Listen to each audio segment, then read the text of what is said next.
Hello, Buffs. Welcome to Heard on the Go with Dr. Mull. I'm your host, Dr. Mull, Vice Chancellor for Student Life. I'm excited to use this platform to connect you with the stories, conversations, and insights to student life here at CU Boulder. Whether you're a student, Buff family member, staff, or alum, this podcast is for you.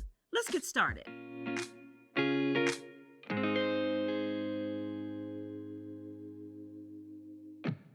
Welcome to Heard on the Go with Dr. Mull. I'm your host, Dr.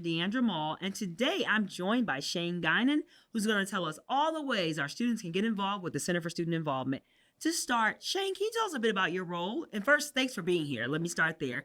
Can you tell us a bit about your role and what you all have to offer to students? Yeah, absolutely. So my role is the Assistant Director for Student Engagement. So I supervise our events team. So that's everything from our weekly craft events to our large concerts on campus, to special events around Halloween, St. Patrick's Day, finals, etc. So always things to do kind of with our office. So our tagline is never bored. So outside of our events, we obviously also have our student organizations in our office. So there's about 500 or so of those. So if students don't want to come to events sponsored officially by the university, they can go to events and engage with other students in their clubs and orgs. Thank you. So it seems like students have a large scale way in which they can get involved on campus. How many student orgs do we have? Yeah, we have about 500. 500 opportunities just from what we know. That's not even counting all the informal ways students get together as well. So we're about halfway through the semester, or nearing that point, and as the semester winds down, what would you say to students if they're still looking to get involved or engaged? What advice would you offer them? Yeah, so Buff Connect is our student organization platform, so I always recommend checking out the orgs that they can get involved with there. So that's always a great starting space. Our website also has an involvement survey, so if you're looking for your right place just based upon your interests, you can also go to our website, kind of complete that survey based upon what you like to do, who you like to kind of engage with, and they can connect you with some student organizations as well. So we know that our students have been here for a while now. For some, this is their 5th semester, others it's their 1st, but it's winding down. What do we say to students as they're winding out the semester? What are some ways that they can de-stress? What are ways that they can still get involved where they want to get involved, but also chill in those spaces and be with other students? What are some opportunities? Yeah, absolutely. So we coordinate a whole host of different events kind of all around campus.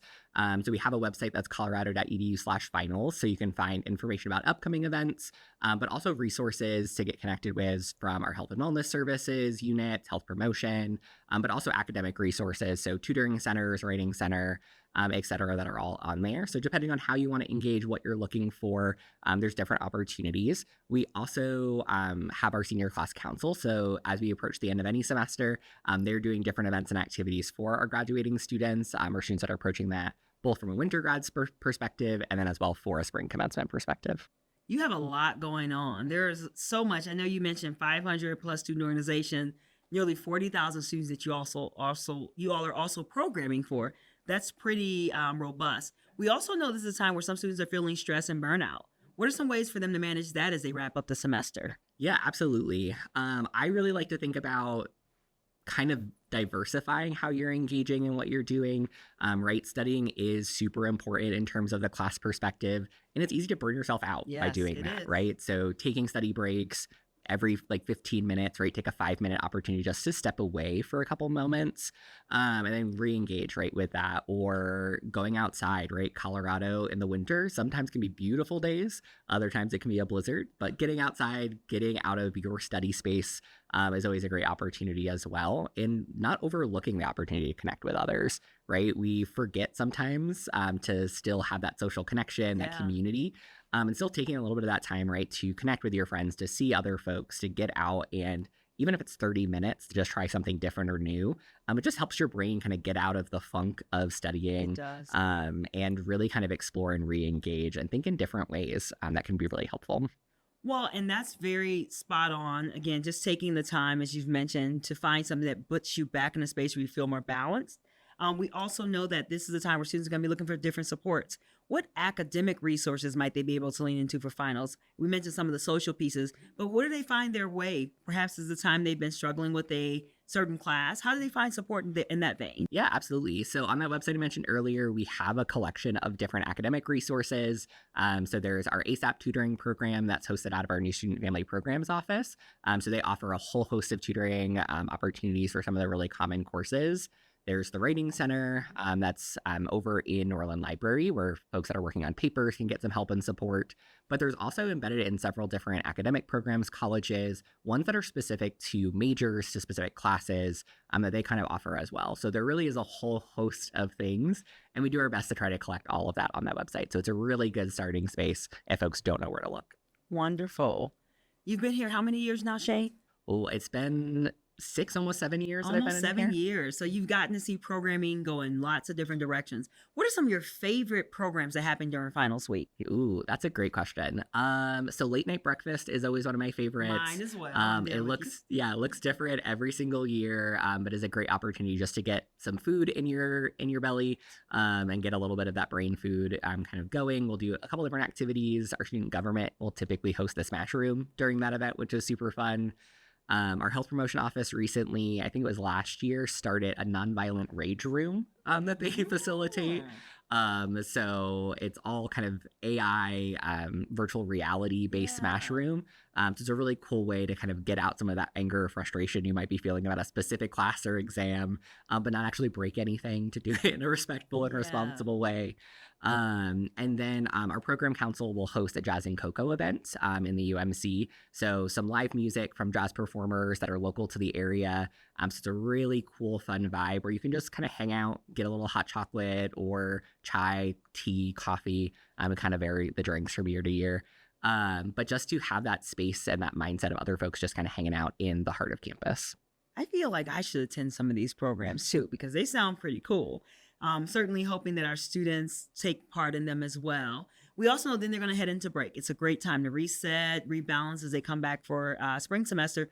What are some of the things or ideas or advice you would give the students to do over the break? What are some ideas that you have? Yeah, a big one for me is just like the reflection piece, taking break and the opportunity to really think about, right, your goals, your interests, what's working, what's not, is a huge thing, especially as we think about winter break and the new year, or summer break where it's a longer time, right? It's a good space to really be thinking about what's working, what's not.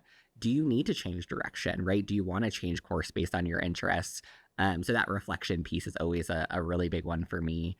But outside of that, there's a ton of things to do in Colorado. I'm a homebody, so I don't necessarily do a lot of them myself. But I know we typically go to zoo lights kind of in the winter down at the zoo, which is really beautiful and cool to see kind of in the evening of everything lit up and all the animals out that you don't typically see. As well as Gaylord Rockies does a really cool ice sculpture exhibit that this year is themed after the Grinch. So I know me and my so it's down in essentially the Denver area, so it's not too far, maybe like 30 minutes. Last year was a Christmas story themed, but it's a really cool thing that I know my family and I are going to go do this winter as well. So lots of things. Skiing, right? We know everybody loves to go up to the mountains. I'm more of a snow tubing kind of guy. Me too. I tube it all the time. I'm not a skier, but I will snow tube with the best of them. Yep. Yes. So there's plenty of things. If you're more interested in knickknacks and hobby type things, there's the Chris Krindle Market down in Denver, which is like a German, authentic European like holiday market. That's a really cool experience to go to. So the possibilities are endless. Okay, so you and I are going to have to sit and talk about all these cool things because literally you named so many things that I did not know exist, and I'm now in year 3 here as well. So I'm knowing that our students are learning a lot, and our other guests who are watching, that's really cool. Thank you for all the things you're sharing. What advice would you give to a student as we wrap up? What do you say to them as, again, you're ending the semester, you're starting new in fall, in the spring? What advice would you give to them? Yeah, absolutely. For me, I think the biggest thing is like just do your best, right? You can't be perfect all the time. Sometimes there's just too many things happening for you to be able to do it all. So really just focusing on your best, and also in that, if you fail, if you trip, if you stumble, that's okay. It's not the end of the world. It is. That's not the end of the world. Yes. Right. It's easy for me to say that. I know it's harder to feel that and to know that in the moment. But really knowing, right, there's a ton of opportunities, resources, etc. So if you do fall, we got you. We're here for you. Just let us know and we're happy to help. And there you have it. Student life, our university partners, everyone. We're in it for students, and I'm glad that you shared that. We certainly want students to know that there are lots of things they can get involved with and lots of ways that they can involve us as they need it to. So thank you for all you've shared. I'm serious about learning more because you have really told me a lot of new things I just had no idea about. Thank you to our audience for listening. Thank you for joining us for Heard on the Go with Dr. Mull and our guest Shane Guinan from our Center for Student Involvement. Shane, again, thank you for joining us. Thanks you all for listening, and Go Buffs.